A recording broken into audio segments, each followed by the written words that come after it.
नमस्कार मित्रों, आप सभी का बहुत बहुत गुरुमुखी साधना चैनल पर स्वागत है। मैं ज्ञानूराम आशा करता हूँ कि आप सभी भाई बहन अच्छे होंगे व स्वस्थ होंगे और भगवान आपको हमेशा ही ऐसे ही रखे और स्वस्थ ही रखें। मित्रों, बहुत से साधक भाइयों की और साधक बहनों की कमेंट आ रहे थे और फ़ोन कॉल पे, और यही डिमांड थी कि गुरुजी कोई ऐसी साधना, ऐसा मंत्र, ऐसा प्रयोग, ऐसा उपाय या ऐसा टोना टोटका बताइए जिससे कि हम शत्रु को सबक सिखा सके। तो आज मैं ऐसा ही सरल उपाय लेके आया हूँ जिसमें ना तो आपको कुछ करने की ज़रूरत नहीं, सिर्फ आपको जो मैं प्रयोग बता रहा हूँ ये करिए, शत्रु अपने आप दुख भोगेगा।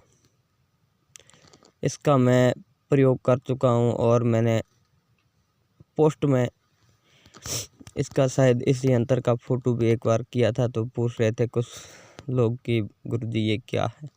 ये वही यंत्र है जो मैं आज आपके सामने उपस्थित कर रहा हूँ।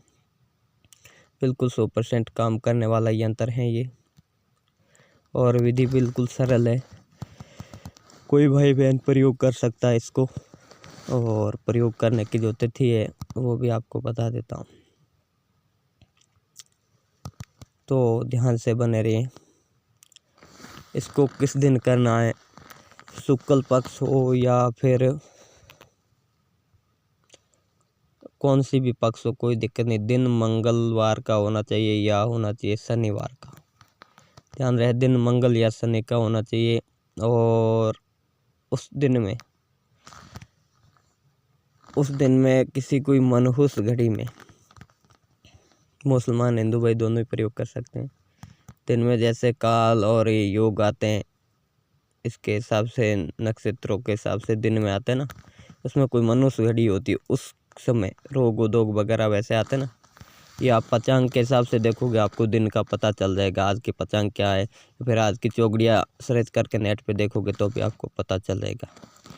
तो देख लें।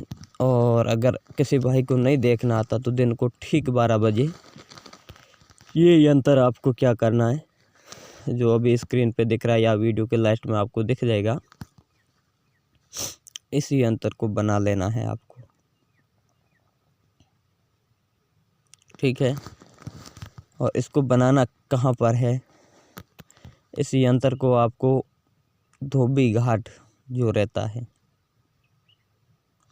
जहाँ पर धोबी लोग कपड़ा धोते हैं, या फिर कहीं नहर के किनारे या फिर कोई समुंदर नदी के किनारे, जहाँ पर परमानेंट लोग दिन में 15 से कम तो 5 लोग कपड़े धोते हो, वहाँ पर जाना है। और एक चाकू या कोई तिखी चीज़ लेके जाना है, ताकि आप पत्थर के ऊपर खरोच के ये यंत्र लिख सको। प्रयोग बिल्कुल सरल है, करोगे तो आपको पता चलेगा। ठीक है। क्या करना है कि आपको वहाँ पर चले जाना है, अकेले जाए और किसी को साथ ना ला जाए, सिर्फ आपके अलावा और किसी को पता ना हो ये आप प्रयोग कर रहे हो। तो ये यंत्र जो दिख रहा है आपको, ये लिख देना है। अरबी का यंत्र है, जैसा लिखा है वैसा ही तहरीर कर देना है, इसकी कोई चाल वाल नहीं है। और अगर भाई कोई मुसलमान भाई ये अरबी की चाल समझता है तो वो चाल के हिसाब से लिख ले। अब वहाँ क्या करना, पत्थर जो है पत्थर पे लिखे, और नीचे क्या करना, आपको उस शत्रु का नाम लिख देना है और उसकी माँ का नाम लिख देना है, चाहे शत्रु स्त्री हो या पुरुष हो। इतना काम करके आपको वापस घर पे आ जाना है। अब वहाँ पर जो भी कपड़े धोने आते हैं, जैसे धोबी धोबन जो भी आते हैं, ठीक है, तो आप जैसे ही उसके ऊपर कपड़े पिटेंगे, जोर जोर से कपड़े मारेंगे, तो आपका शत्रु है वो बीमार होना शुरू हो जाएगा, उसको चोट लगनी शुरू हो जाएगी। इतना खतरनाक प्रयोग है ये। अगर आपको थोड़ा बहुत दंड देना है तो देख ले कि वो बीमार हो रहा है या फिर वो चारपाई पे लेट गया है, बुरी हालत हो रही है। और अगर आपको बचाना है उसको, तो आपको याद रहे कि उस यंत्र को जाके मिटा दें। ठीक है, थोड़ी बहुत भी लाइनें बनी है तो उसको मिटा दें। और ऊपर जो सिंदूर आता है, हनुमान जी को यूज होता है लाल वाला सिंदूर, वो सिंदूर ले जाकर उस यंत्र के ऊपर डाल दें। ठीक है, और पानी से धो दें तो वो वापस सही हो जाएगा। अगर नहीं ये कर पाए प्रयोग आप, तो शत्रु आपका जान से मर जाएगा। अब इस यंत्र की जो विधि और जो तरीका मैंने बता दिया है, लिखना आपको किससे आपको बता दे कि लोग की कोई भी चीज़ लेके उसको खरोच खरोच के लिखना, नाम भी नीचे वैसे ही लिखना है।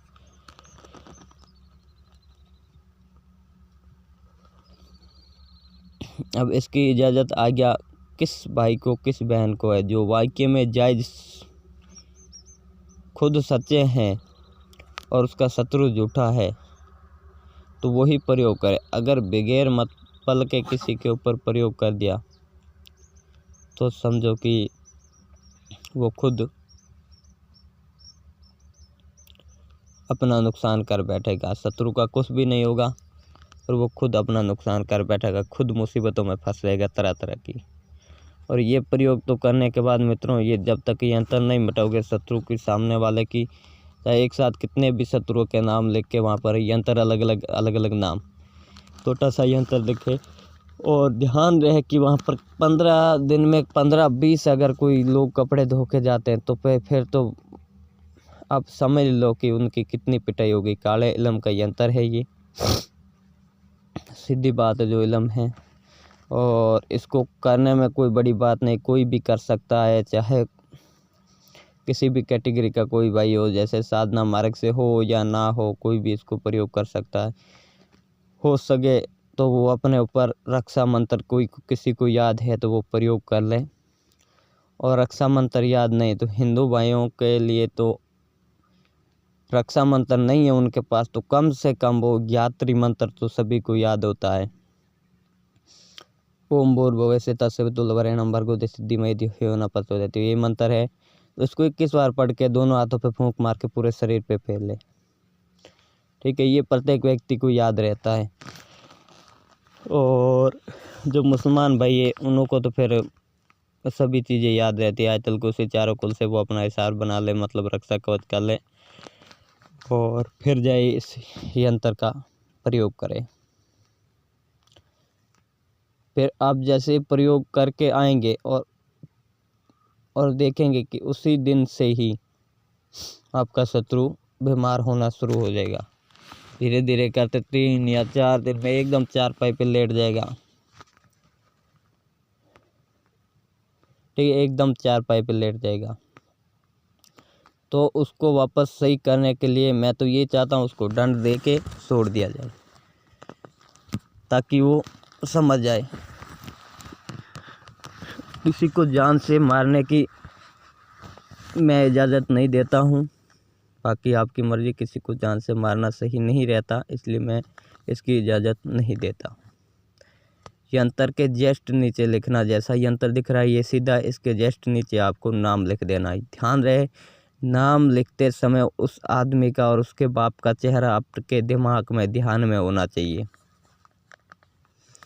फ़ोटो हो तो फ़ोटो ध्यान में होना चाहिए और मन में ये भावना होनी चाहिए कि इन दोनों को, इनके बेटे इनको मैं पिटाने के लिए या फिर दंड देने के लिए, जो भी आप मतलब जिस हिसाब से मन में चाहते वैसा सोच के और उसको ध्यान में रख के यंत्र बना लीजिए। फिर देखिए प्रयोग, आपको खुद पता चलेगा। मेरे को और ज़्यादा कुछ बताने की ज़रूरत नहीं है। इस यंत्र के और भी प्रयोग है, वो भी आगे चल के आपको बताऊंगा। ठीक है, और शत्रु मारण पे और भी बड़े बड़े यंत्र होते हैं, जो कि यंत्र ऐसे ऐसे होते हैं कि पूरी ज़िंदगी अगर किसी पे कर दिया जाए तो कोई हटा नहीं पाता है। और ये यंत्र करोगे तो ये क्लस किसी को पता नहीं चल सकता, आम तांत्रिक को इस यंत्र के पता नहीं चल सकता। काले इलम की किसी के ऊपर कोई चीज़ कर देते हो ना, तो हर आदमी को पता नहीं चल पाता, कोई छोटे मोटे तांत्रिक को पता नहीं चल पाता कि ये किस साधक ने क्या कर दिया किसी के ऊपर। ये समझ में नहीं आता। उसको बीमारी समझ में आएगी, उसको पता भी इसके पता नहीं था, लेकिन कैसे हुआ क्या हुआ वो नहीं समझ में आ पाता है। ठीक है मित्रों, धन्यवाद। जय श्री राम, जय हनुमान। मिलते हैं अगली वीडियो।